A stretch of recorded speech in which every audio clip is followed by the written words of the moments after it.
સુરત શહેરના ડુમ્મસ વિસ્તારમાં આવેલી મોન્ટેસા બિલ્ડિંગમાં બનેલી ઘરફોડ ચોરીની ઘટના સાલ્સા એન્જોય રેસ્ટોરન્ટમાં બની હતી. આ ચોરીમાં આશરે 8,60,000 રૂપિયાની રોકડ રકમની લૂંટ કરવામાં આવી હતી. ચોરીને અંજામ આપનારા આરોપીઓ ખૂબ જ જાણકારીપૂર્વક અને વ્યવસ્થિત રીતે તૈયાર હતા, જેનાથી પોલીસ માટે આ કેસ શરૂમાં બ્લાઇન્ડ કેસ સમાન લાગ્યો. ઓળખાણ ન થાય આ માટે તેઓ ટોપી, ફૂલ સ્લીવ ટી-શર્ટ અને માસ્ક પહેરીને આવ્યા હતા. એટલું જ નહીં, હાથમાં તેઓએ ગ્લોવ્સ પણ પહેર્યા હતા. પરંતુ ચોરી કરવા માટે સીધા કાઉન્ટર પર તેઓ પહોંચતા સીસીટીવીમાં કેદ થયા. તેમને જોઈને પોલીસને શંકા ગઈ કે આ કોઈ જાણભેદુ જ હોઈ શકે. હોટલમાં સંજય થાપા નામનો વ્યક્તિ ભૂતપૂર્વ કર્મચારી તરીકે કાર્યરત હતો. તે ચોરી માટે મુખ્ય જાણભેદુ સાબિત થયો. ત્યારે શનિ રવિના દિવસોમાં મોટાભાગના કસ્ટમર્સ આવતા હોવાના આધારે હોટલમાં મોટી રકમ રાખવામાં આવતી હોવાની ટીપ પોતાના સાગરીત અર્જુન નાથ યોગીને આપી. અર્જુને આ માહિતી અન્ય બીજા રાજ ખડકા ખત્રીને આપી અને ત્રણેય જણાએ મળીને ચોરીનું કાવતરું રચ્યું. આરોપીઓએ પોતાની ઓળખ છુપાવવા માટે ખાસ આયોજન કર્યું હતું. ચોરીના સમયે તેઓ ફૂલ સ્લીવની ટી-શર્ટ, કેપ અને મોઢા પર માસ્ક પહેરીને આવ્યા હતા. ઘટનાની જગ્યાએ ફિંગરપ્રિન્ટ્સ ના આવી જાય અથવા તો હાથથી પોલીસ ઓળખી ન શકે આ માટે આરોપીઓ દ્વારા ગ્લોવ્સનો ઉપયોગ કરવામાં આવ્યો હતો. સીસીટીવી ફૂટેજમાંથી મળી આવેલી વિગતોએ સાબિત કર્યું કે ચોરીના સમયે આરોપીઓએ તમામ તજવીજ કરી હતી, જે એક જાણકાર વ્યક્તિએ જ કરી શકે. ડુમ્મસ પોલીસે આ ગુનાના ઉકેલ માટે 4 અલગ અલગ ટીમો બનાવી હ્યુમન ઇન્ટેલિજન્સ અને ટેકનિકલ ઇન્ટેલિજન્સનો ઉપયોગ કરીને આરોપીઓની ઓળખ મેળવી. મુખ્ય આરોપી રાજ ખડકા ખત્રીને અમદાવાદથી ઝડપી પાડ્યો, જ્યારે અર્જુનનાથ શંભુનાથ યોગીને દીવ દમણથી ધરપકડ કરવામાં આવી. પોલીસે રાજ પાસેથી 4 લાખ રૂપિયા કબજે કર્યા, જ્યારે અર્જુન પાસેથી 1.5 લાખ રૂપિયાની રકમ જપ્ત કરી. હજી 3 આરોપીઓ ફરાર છે અને તેની શોધખોળ કરવામાં આવી રહી છે.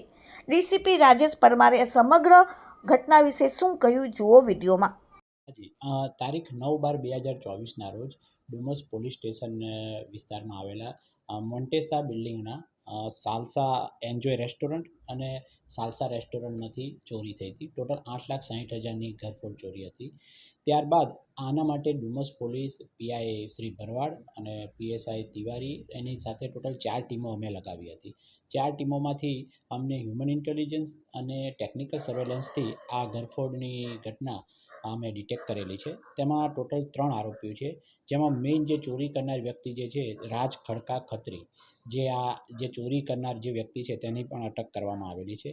આ ઘટના એવી હતી કે જે સંજય તાપા કરીને ત્યાં આગળ એક નોકરી કરતો હતો, એ વ્યક્તિએ ટીપ આપી હતી કે અહીંયા આગળ શનિ રવિનો આટલો વકરો હોય છે તો પૈસા લેવા માટે થઈને એણે એના મિત્ર અર્જુનનાથ યોગી એને ટીપ આપી અને એણે એના મિત્ર રાજ ખડકા ખત્રી એને ટીપ આપી. આ રીતે આ ત્રણેય એકબીજાની સાથે મળી અને આ ઘરફોડ કરી છે.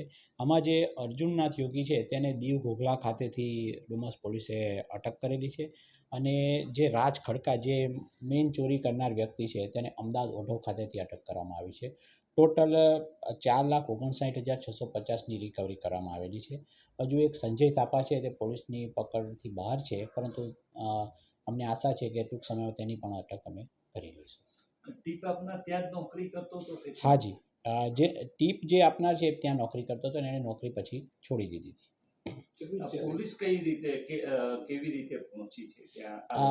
આ જે શરૂઆતથી આ જે ઘટના હતી તો એકદમ બ્લેન્ક કેસ હતો, પરંતુ પોલીસે સીસીટીવી સાથે અને એ સિવાય એની 1-2 જે હતી હરકતો એવી હતી જે વખતે, એના પરથી અમને આઈડિયા આવ્યો કે આ જે કોન્ફિડન્સથી જે રીતે જતો હતો, જે રીતે રેસ્ટોરન્ટમાં તરત જ એ જગ્યાએ કાઉન્ટર પર પહોંચ્યો, એટલે લાગ્યું કે કોઈ વ્યક્તિ જાણીતો હોય અથવા તો પોતે ત્યાં અગાઉ નોકરી કરી ગયો હોય. આ રીતે અમે આને ડિટેક્ટ કરેલો છે.